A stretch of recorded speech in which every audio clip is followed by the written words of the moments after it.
Di sebuah kampung yang terlupakan peta, pada musim kemarau tahun 1979, ada sebuah rumah tua yang tidak lagi layak disebut rumah.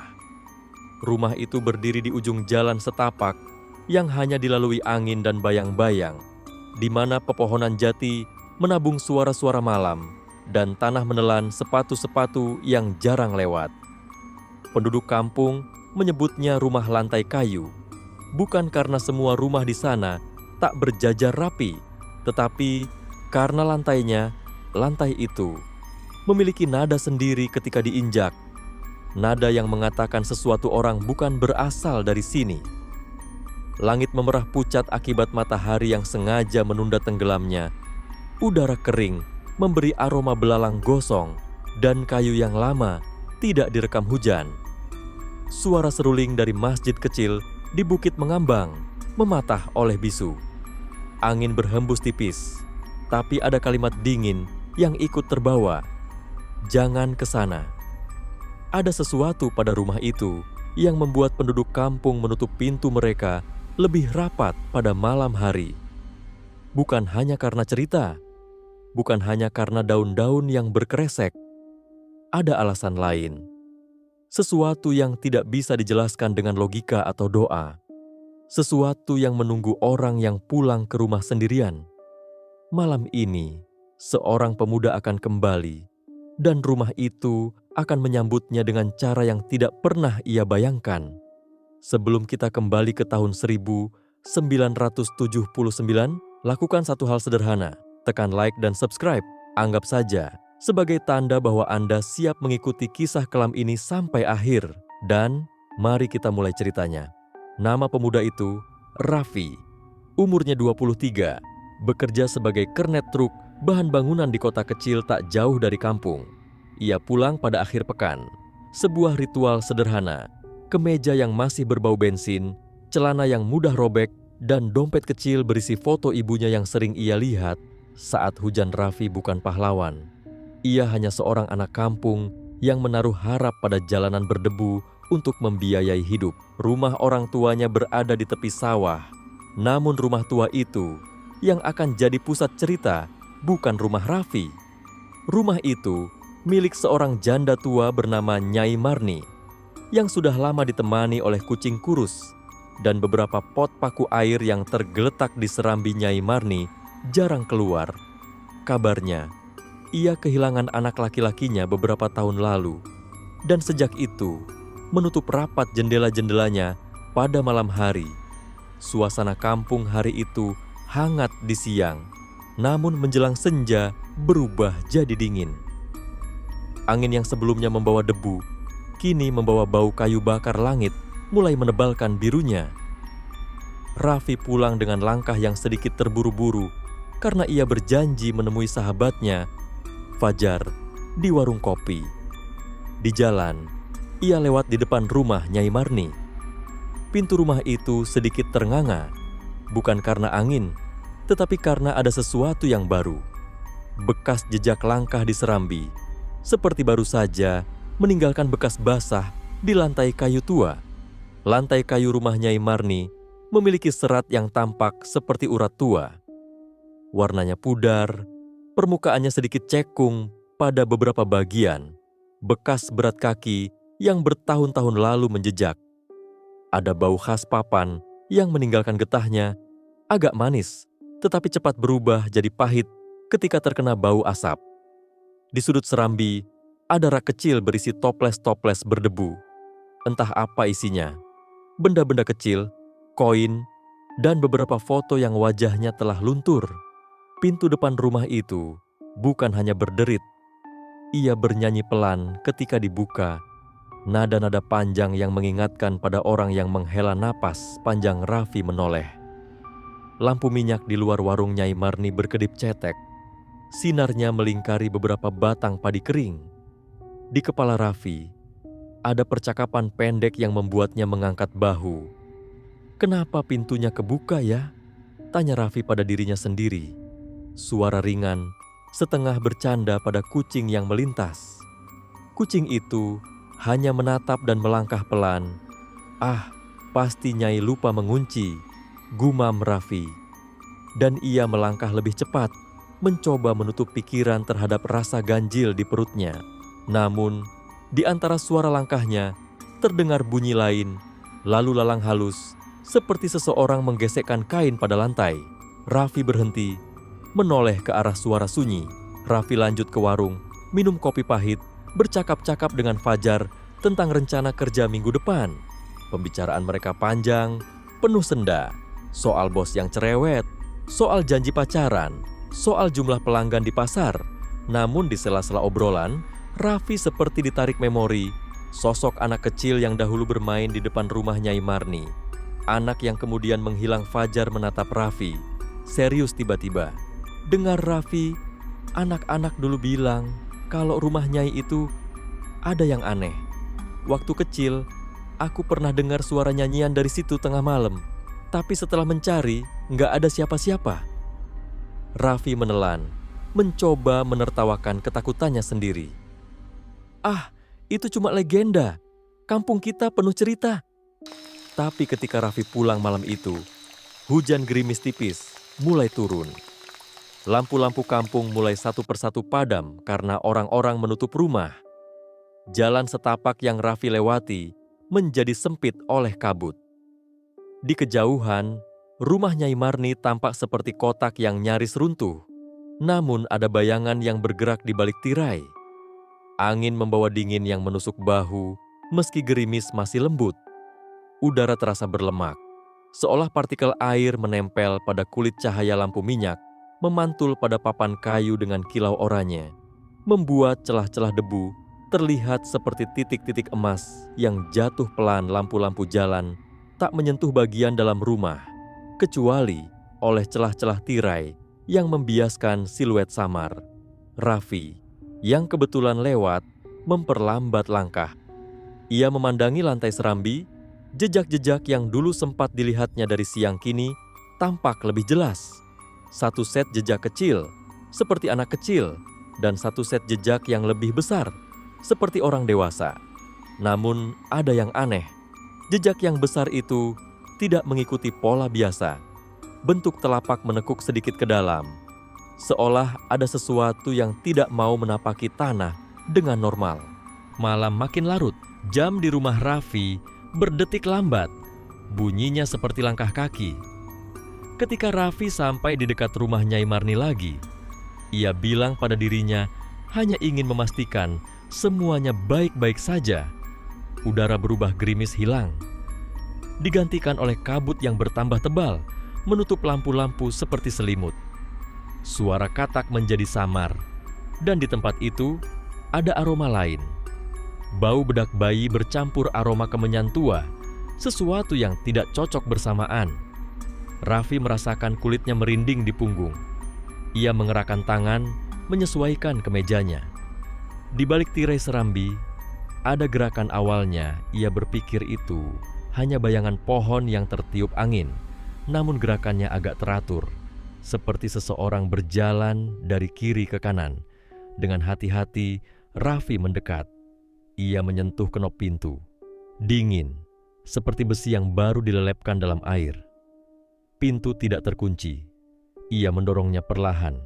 Di dalam, rumah itu lebih sunyi dari malam. Lampu minyak yang tergantung di gantung miring, nyalanya berkelip tidak tentu. Ada aroma bedak bayi yang kuat, lalu bau papan yang basah. Cahaya menyorot ke meja makan, di mana masih tersisa piring beras basi, seolah makan malam baru saja ditinggalkan. Kursi-kursi menghadap sembarang, dan pada lantai terdapat satu mainan kayu kecil berbentuk bebek, catnya mengelupas. Raffi, Nyai Marni, ada di rumah? Suara bergetar, tetapi ia menahannya agar tidak pecah. Sunyi menjawab. Tak ada jawaban Raffi. Nyai, kalau engkau di rumah, tunjukkan tanda dengan mengetuk 3 kali. Ia menertawakan sendiri tanpa lelucon. Ia berjalan perlahan, menelusuri koridor. Lantai kayu menggema. Setiap langkahnya menghasilkan nada yang berbeda, seperti nada yang ditinggalkan oleh rumah itu sendiri. Semakin ke dalam, suhu terasa menurun beberapa derajat. Dingin menjalar dari lantai ke ujung kaki. Raffi menempelkan telapak tangannya ke dinding. Dinding itu terasa lembab, seperti baru saja disirami. Di dalam kamar belakang, ia menemukan potongan kain. Kain itu berpola bunga, namun ada noda yang sulit diidentifikasi, bukan darah. Entah mengapa ia merasa itu bukan darah, melainkan seperti noda hitam yang menyerap cahaya. Dan di atas meja ada sebuah foto. Seorang bocah laki-laki berambut pendek, tersenyum. Di belakang foto, tulisan, "Untuk anakku 1972. Nama pada foto itu. Adi pada tahun 1972, suara tawa anak kecil di Serambi. Adi, anak Nyai Marni, sering bermain sendirian, menyusun batu dan menamai setiap batu. Suatu sore ia bermain jauh di luar batas sawah dan kemudian lenyap. Pencarian dilakukan, namun tidak ditemukan apa-apa. Ada bisik-bisik di kampung, ia diambil oleh sesuatu. Nyai Marni tidak pernah sama lagi sejak hari itu." Kembali ke masa kini, Raffi menatap foto itu lama. Di bawah foto ada goresan jam di meja, sesuatu yang tampak sengaja dibuat. Beberapa goresan melingkar goresan itu seperti peta kecil. "Adi," gumam Raffi. "Kau Adi? Kau di mana?" Sebentar kemudian, dari arah luar muncul suara. Suara anak kecil yang menyanyikan lagu pengantar tidur dengan nada lamat-lamat. Lagu itu samar, seperti rekaman yang dimainkan terlambat. Raffi membantu dirinya sendiri, menenangkan jantungnya. Anak kampung suka menyanyi. Itu pasti anak tetangga. Namun, suara itu terus mendekat. Bukan dari luar jalan, melainkan dari lantai bawah, dari sela-sela papan. Raffi menempelkan telinganya ke lantai. Ada getaran halus, seperti bunyi dari bawah tanah, langkah-langkah kecil yang berpola. Ia mencongkel sedikit papan. Di bawahnya ada ruang kecil, sebuah lorong sempit yang dipenuhi tanah dan akar. Dalam kegelapan, sesuatu bergerak. Raffi merasa ada mata yang menatapnya dari kegelapan. Ia menarik tangan dan hampir jatuh. Raffi berpikir keras, "Ini tidak mungkin. Aku harus keluar dan panggil orang." Tapi tubuhnya menolak. Ada dorongan aneh yang menyuruhnya turun. Untuk melihat, untuk menyelesaikan sesuatu yang belum selesai, Raffi menelan suara batinnya. Ia mencari senter kecil di kantong, senter minyak yang biasa ia bawa untuk kerja. Mencari-cari, menemukan kunci besi kecil yang tergantung di pinggangnya, dan menyalakan senter itu bersiap turun. Perlahan, menaikkan papan dengan tangan bergetar, cahaya senter menari-nari. Lorong itu panjang, sempit, dan menurun. Bau tanah, bau lembab, dan bau sesuatu yang seperti besi tua. Di bagian dasar lorong, ada sebuah kotak kayu kecil. Di atas kotak itu, ada ukiran seperti wajah. Wajah yang tidak lengkap, cuma garis-garis. Dan dari dalam, terdengar napas. Raffi hampir tidak percaya apa yang didengarnya. Ia membuka kotak itu. Di dalamnya, sebuah boneka kain dengan mata yang sudah bulat hilang, satu potong rambut, dan sebuah sehelai kain merah kecil. Di selembar kertas, tulisan tangan Nyai. Huruf-hurufnya goyah. "Maafkan aku, Nak. Sudah terlalu lama." Gambaran suasana semakin menggeliat Raffi, merasakan kesepian Nyai, kehilangan yang panjang, sebuah rasa bersalah yang menempel seperti jamur di dinding. Namun, sebelum ia bisa mencerna lebih jauh, dari arah kamar, terdengar sesuatu jatuh suara kayu yang patah.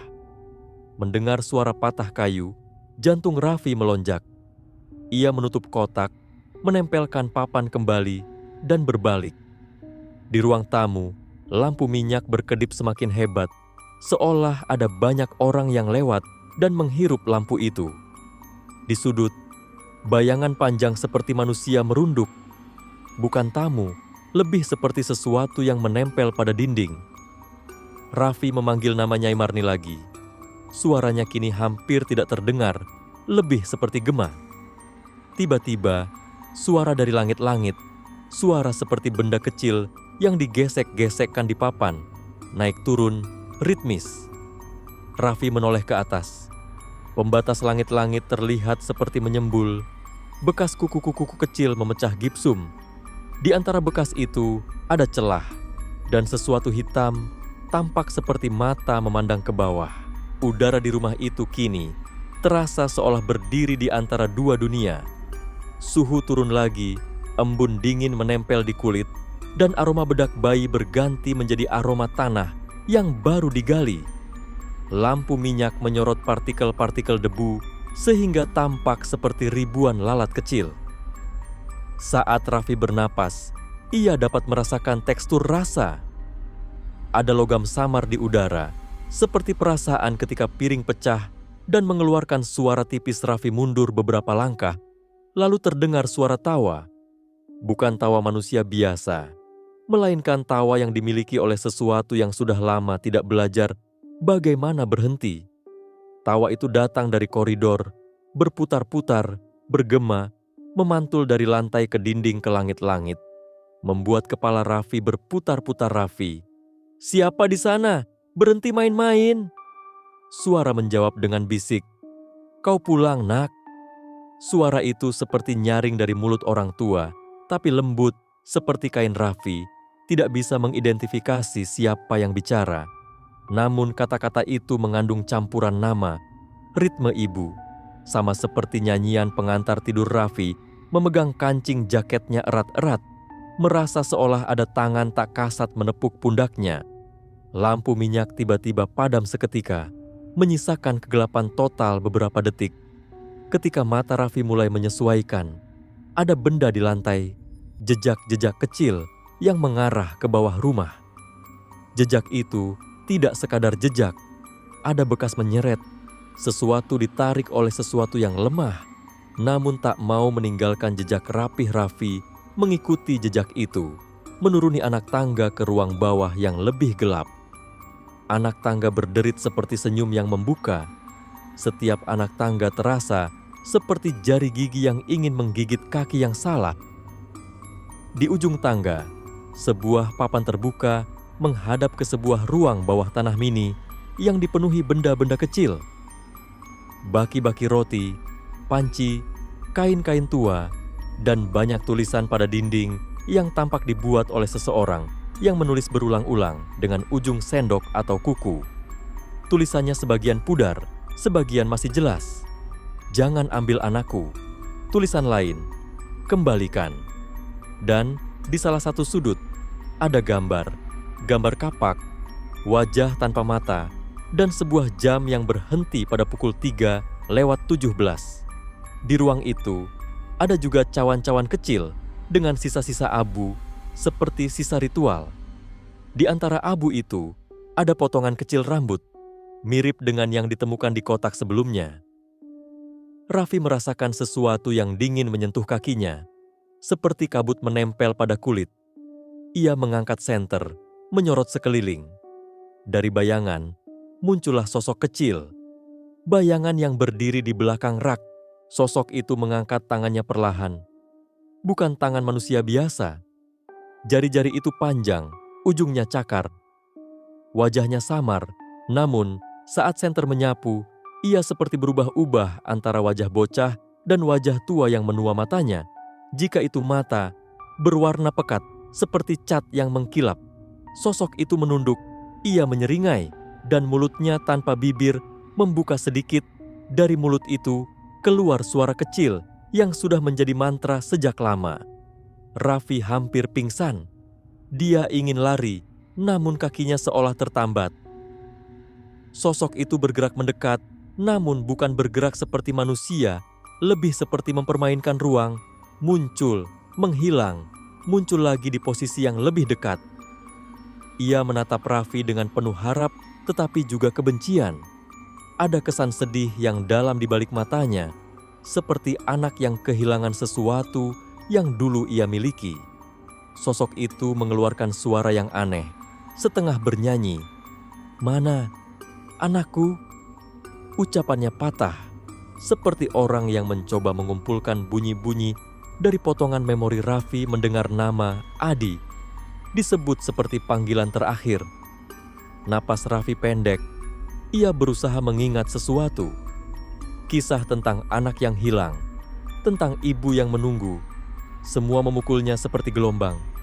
Dengan suara yang serak, Raffi berkata, "Aku tidak tahu apa-apa." Ia tersadar. Mengapa ia merasa bersalah? Mengapa hatinya dipenuhi dengan beban, seakan ia pernah mengambil sesuatu dari sana?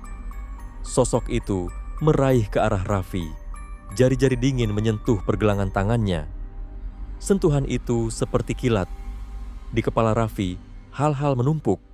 Potongan-potongan ingatan, bunga di serambi, tawa kecil, tangisan malam hari, burung hantu. Ia melihat bayangan masa lalu, adegan panjang yang menjelaskan asal-usul horor. 7 tahun sebelum malam ini, pada tahun 1972, kampung itu lebih ramai. Adi adalah anak yang lincah dan ceria, berlari-lari di antara tikungan sawah, menjerit-jerit sambil mengejar kucing kampung. Ia sangat dekat dengan ibunya, Nyai Marni, seorang wanita yang dikenal ramah namun memiliki kebiasaan aneh. Ia mengumpulkan boneka-boneka usang. Katanya, boneka-boneka itu menemaninya ketika sepi. Ia sering membaringkan boneka di serambi, memberi mereka makanan kecil, roti basi, dan menyanyikan lagu pengantar tidur seperti doa. Orang-orang menertawakan kebiasaan itu, tetapi tidak ada yang benar-benar mengganggunya. Suatu hari, datanglah sekelompok orang dari kota. Pedagang kecil yang menawarkan obat, barang antik, dan janji-janji. Di antara mereka, ada seorang pria berjubah berbicara halus, menawarkan sesuatu yang tidak tercatat di dalam buku-buku. Ia menawarkan pertukaran, "Aku bisa mengambil kesedihanmu," katanya pada Nyai Marni. "Berikan aku satu hal yang paling engkau syukuri, dan aku akan kembalikan itu dalam kebahagiaan." Nyai Marni yang telah lama berduka karena hilangnya suaminya dan kini kekosongan atas kehilangan Adi, mendengarkan. Pria itu menunjuk ke boneka-bonekanya, lalu pada Adi, dan tersenyum tipis. Senyum seperti pintu yang tidak lengkap. Malam itu, Nyai Marni pergi ke sawah membawa beberapa boneka.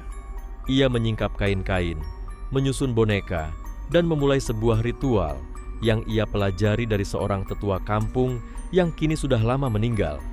Ia membaca mantra-mantra yang dipelajari dari catatan-catatan tua, menaruh bunga, menabur garam, dan memohon pada sesuatu yang tidak bernama ritual itu sukses pada satu level. Suara-suara sedih di rumahnya mereda dan ia merasakan kehadiran hangat yang mengisi kekosongan. Namun ada sesuatu yang disepakati tanpa ia tahu. Suatu penggantian kegembiraan yang kembali bukanlah kegembiraan yang sama. Ada bayangan kecil yang menempel di sudut-sudut rumah, pelan tapi nyata. Seminggu kemudian, Adi menghilang mencarinya sampai ke sungai, di bukit, sampai ke rumah tetangga. Tak ada. Waktu berlalu, hati Nyai Marni hancur. Ia menggali sendiri lahan-lahan belakang rumah, meletakkan boneka-boneka di lubang-lubang, mencoba memanggil nama anaknya, menulis pesan pada dinding dengan ujung sendok. Beberapa minggu kemudian, penduduk kampung mulai mendengar nyanyian kecil di malam hari, lagu yang sama dengan yang dinyanyikan Nyai Marni. Beberapa orang melihat bayangan kecil di bawah lantai. Mereka mendengar langkah-langkah kecil yang berpola aneh. Apa yang terjadi adalah pertukaran yang salah paham. Sesuatu mengambil Adi bukan untuk memakannya, tetapi untuk menambal bagian yang hilang dari dirinya sendiri. Entitas itu, setengah anak, setengah bayangan, menempel pada rumah sebagai penunggu yang memerlukan pengakuan, memerlukan nama Nyai Marni hidup dalam dua dunia, satu yang penuh senyum palsu dan satu yang kosong. Dan entitas itu setiap beberapa waktu memakan kenangan sebagai pengganti anak yang hilang. Kisah ini menjelaskan banyak hal. Musik pengantar tidur yang terdengar dari bawah lantai, goresan pada dinding, boneka-boneka yang ditempatkan di titik-titik ritual. Semua adalah upaya seorang ibu untuk menutupi lubang yang ditinggalkan oleh kehilangan. Tetapi upaya itu membawa konsekuensi, sesuatu yang tumbuh di bawah lantai yang menginginkan anak, dan bahwa jika ada tamu yang datang, ia akan menanyakan, "Apakah kau membawa anak?" Jika tamu tidak punya anak, ia akan menuntut, "Berikan namamu," karena ia ingin diakui. Jika seseorang memberinya nama, entitas itu akan menempel pada memori orang itu, menggantikan satu ingatan yang berharga, kadang memori seseorang yang tak bisa diganti. Kembali ke malam ini, ketika tangan sosok itu menyentuh pergelangan Raffi, Raffi melihat sekilas hidupnya sendiri, tengah bermain di sawah, memegang batu, tertawa, namun kemudian potongan itu berubah. Ia melihat dirinya sebagai seorang anak yang menolak untuk mengakui sesuatu.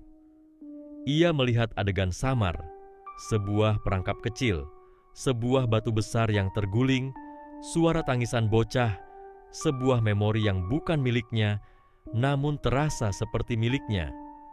Dan di tengah memori itu, ia melihat bayangan kecil yang menatap balik dengan mata hitam pekat. Matanya menuntut sesuatu yang tak pernah ia sadari hilang. Sebuah nama Raffi tersentak, napasnya tersengal. Sosok itu menempel lebih erat. Ia kini mendengar bisikan-bisikan, nama-nama, "Adib, Adib, Adi." Berputar, berulang, dan suara-suara itu makin kuat. Raffi merasa seakan ada celah di kepalanya yang ingin diisi. Ingatannya untuk seorang bocah yang tidak pernah ada di dalam hidupnya tiba-tiba mencoba mengikat dirinya. Ia melihat potongan-potongan hidup lain, ibunya yang menangis, jam yang berhenti pada pukul 3, suara kapal di kejauhan, benda yang mengkilap. Ada rasa kehilangan yang menjeratnya. Raffi berjuang melawan, mencoba berteriak. Namun bukan teriakan fisik yang keluar. Yang keluar adalah namanya sendiri. Namanya berkumandang di ruangan Raffi. Raffi. Entitas itu memanggilnya dengan nada sukar dijelaskan. Ada rindu, ada lapar, ada dukungan.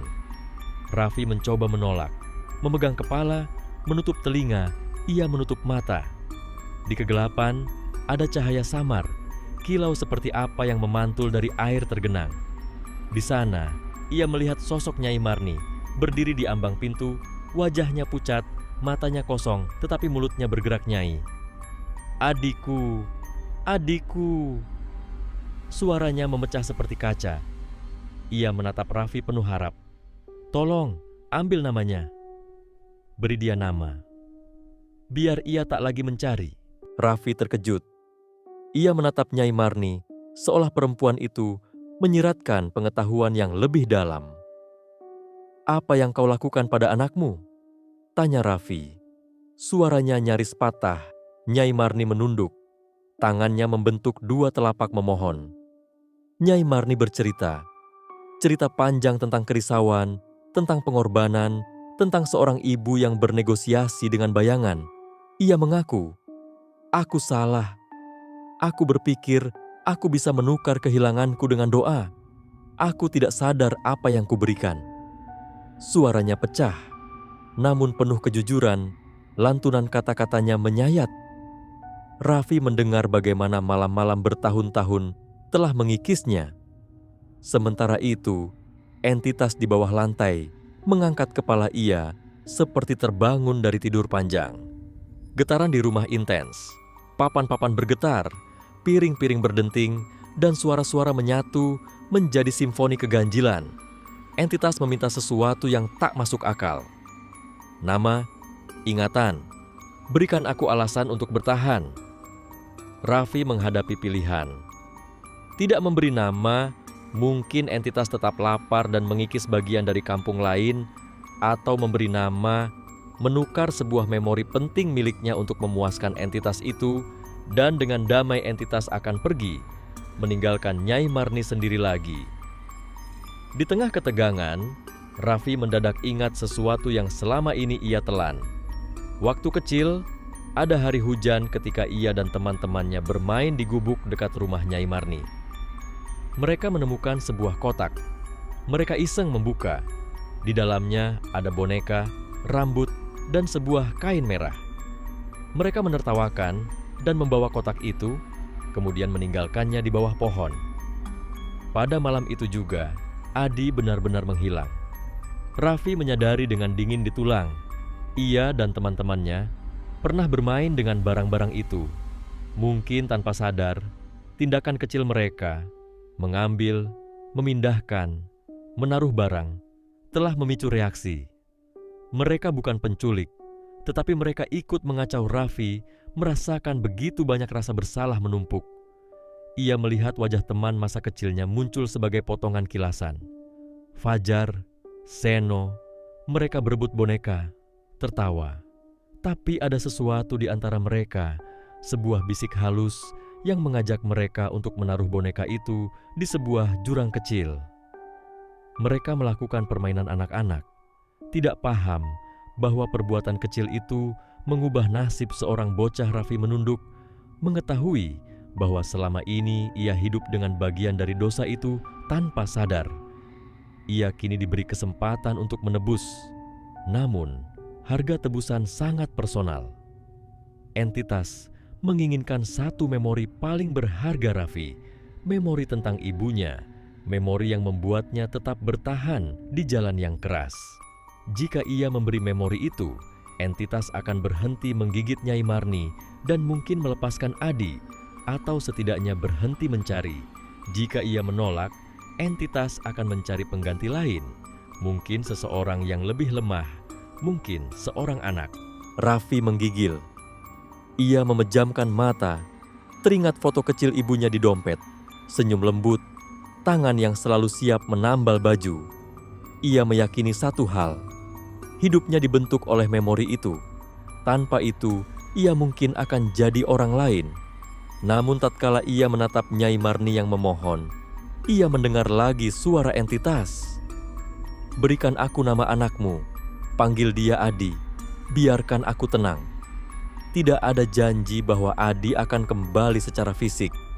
Entitas bisa memakan memori dan meninggalkan tubuh manusia kosong, tetapi rasa bersalah bertabrakan dengan rasa kemanusiaan. Dalam puncak momen ini, Raffi berlutut. Ia mengambil napas panjang, lalu melakukan sesuatu yang tak terduga. Ia berbicara kepada entitas, mengalihkan tawarannya. Dengan suara yang dipenuhi air mata, ia berkata, "Raffi, aku tak bisa memberi memori ibuku, tapi aku punya sesuatu yang mungkin kau inginkan. Kau bisa memiliki namaku Raffi. Kau boleh memanggilku, menaruh namaku pada lukisan dinding rumahmu. Tapi aku minta satu hal, lepaskan Nyai Marni." Entitas terdiam. Ada negosiasi sunyi. Lampu minyak bergetar seperti 1000 kapuk. Dalam diam panjang, entitas tampak mengevaluasi. Akhirnya, dengan suara yang seperti abu, ia menyatakan, "Baik, namamu akan menjadi jembatan. Namun, jangan lupa, apa yang kau beri, kau tidak akan dapat kembali." Raffi merasakan sesuatu terseret dari dalam kepalanya. Gambar-gambar, suara tertawa ibunya, aroma masakan yang dulu menyambut kepulangannya. Ia menjerit, bukan kesakitan, tetapi kesedihan. Lembar-lembar memori itu terangkat perlahan dan masuk ke dalam dinding, berbaur dengan abu-abu. Di matanya, bayangan ibunya memudar.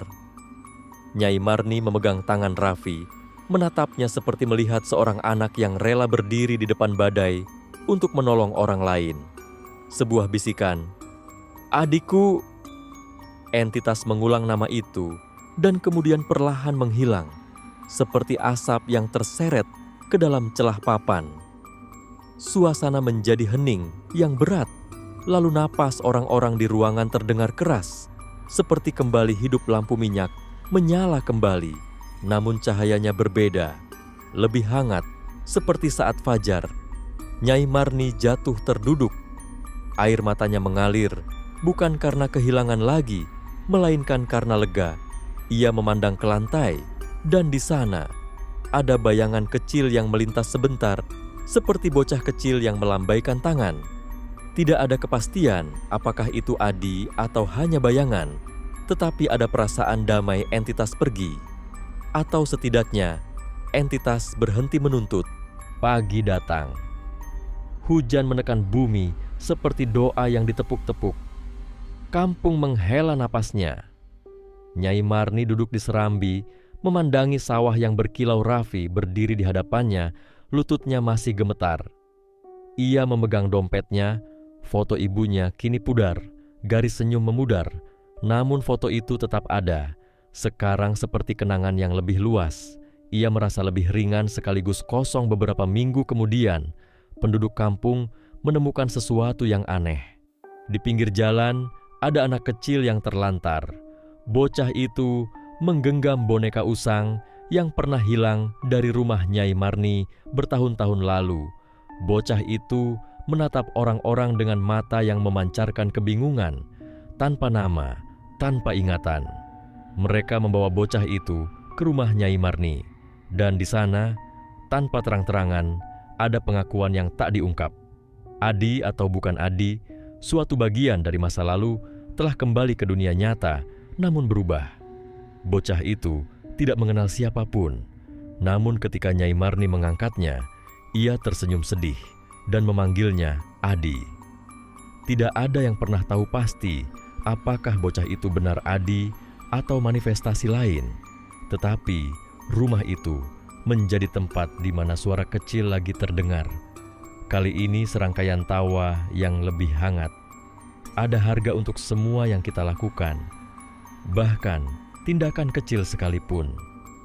Kelalaian anak-anak yang memindahkan sebuah kotak, janji yang dibuat pada kegelapan, ritual yang dimulai dengan niat baik namun tanpa kebijaksanaan, semuanya berkontribusi pada akibat yang sulit di balik Raffi membayar harga dengan sebagian kenangan yang paling berharga. Tetapi ia memilih pengorbanan itu demi menyudahi penderitaan orang lain.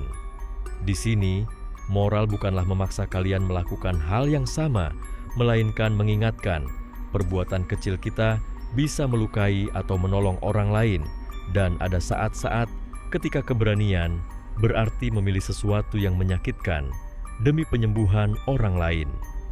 Akhirnya, rumah itu tetap berdiri, tidak sepenuhnya sembuh, namun tidak lagi menakutkan seperti dulu.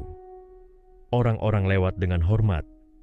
Beberapa melempar pandang sebagai pengingat agar mereka tidak lupa Raffi pergi ke kota lagi, bekerja, membawa hidup yang sedikit berbeda. Ia tidak lagi menaruh foto ibunya di tempat yang sama, ia menyimpannya di dalam dompet. Namun, sekarang dengan kesadaran bahwa ingatan bisa menjadi mata uang, ia belajar menghargai setiap momen. Ketika Raffi duduk di truknya, jauh dari rumah, di sudut kaca spion kecil, ia melihat bayangan. Siluet seorang bocah berdiri di belakang Raffi tersenyum samar. Ia tahu ada hal-hal yang membeli damai dengan harga tinggi. Dan di malam-malam tertentu, ketika hujan turun, ia masih mendengar nyanyian pengantar tidur dari bawah lantai kayu, tanda bahwa beberapa janji tetap hidup dalam dinding.